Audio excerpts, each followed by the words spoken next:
ഈ ഒരു വീഡിയോയിൽ ഞാൻ ബാംഗ്ലൂർ വന്നതിന് ശേഷം നൈറ്റ് റുട്ടീനാണ് കാണിക്കുന്നത്. ഡയപ്പർ ഓർഡർ ആയിട്ട് ദിവസങ്ങൾ കാത്തിരിക്കേണ്ടി വന്നിട്ടില്ല. നാട്ടിലെ പോലെ സെയിം ഡേ അല്ലെങ്കിൽ നെക്സ്റ്റ് ഡേ ഡെലിവറി കിട്ടിയിട്ടുണ്ട്. അപ്പോൾ മക്കൾ ഉറങ്ങി, മക്കൾ ഉറങ്ങുന്ന മുന്നേ ക്ലീൻ ചെയ്യുന്നാൽ ചൂലും കൊണ്ട് മക്കൾ പോവും. അവസാനം ഫുഡെല്ലാം കൊടുത്ത് മക്കളെ ഉറക്കി. പിന്നെ പുറത്ത് വന്നപ്പോൾ ഇതാണ് അവസ്ഥ റൂമിൻ്റെ.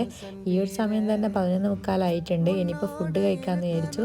ആദ്യം തന്നെ ഫുഡ് കഴിച്ചിട്ട് ക്ലീനിങ്ങും മറ്റും തുടങ്ങാമെന്ന് വിചാരിച്ചു. ലൈറ്റ് ഇട്ടു, കാരണം മിക്കയും മക്കളെല്ലാം കിടന്നുകൊണ്ട് ലൈറ്റെല്ലാം ഓഫ് ആക്കിയിട്ടുണ്ടായിരുന്നു. അടുക്കളേൻ്റെ അവസ്ഥ ഇതാണ്. കാണുന്ന പോലെയല്ല, നിലത്തൊക്കെ ഫുള്ള് വേസ്റ്റാണ്. കുട്ടികൾ ഫുഡും കാര്യങ്ങളൊക്കെ ചവിട്ടി പറ്റിച്ചിട്ട് അങ്ങനെ ഉണ്ട്. ഡീപ്പ് ക്ലീൻ ചെയ്യാൻ തന്നെ ഉണ്ട്. അപ്പോൾ വെറ്റ് വേസ്റ്റും ഡ്രൈ വേസ്റ്റും ഇവിടെ വേറെ വേറെ തന്നെയാണ് വെക്കാറ്. അപ്പോൾ അതെല്ലാം രണ്ട് തരത്തിൽ തന്നെ എടുത്ത് മാറ്റി ആദ്യം ടേബിളെല്ലാം ക്ലീൻ ചെയ്തു. പിന്നെ നേരെ അടുക്കളയിലേക്ക് ചെന്നു, പാത്രങ്ങൾ കുറച്ച് കഴുകി. പിന്നെ നാളെ രാവിലത്തേക്ക് വേണ്ടി ദോശ ആക്കാൻ വേണ്ടിയിട്ട് അരി വെള്ളത്തിലിട്ടിട്ടുണ്ടായിരുന്നു. അതൊക്കെ ഒന്ന് മിക്സിൻ്റെ ജാറിലിട്ട് വെച്ചു. അരച്ചിട്ടില്ല, കാരണം മിക്സി ഓണാക്കിയ മക്കൾ എണീറ്റാലോ എന്ന് പേടിച്ചിട്ട്. അപ്പോൾ ഇത് ഉച്ചക്കത്തെ സാമ്പാറായിരുന്നു. അങ്ങനെ അതൊക്കെ കളഞ്ഞു, ഫുള്ള് ക്ലീൻ ചെയ്തു. അപ്പോൾ ഇതാണ് ഏറ്റവും വലിയ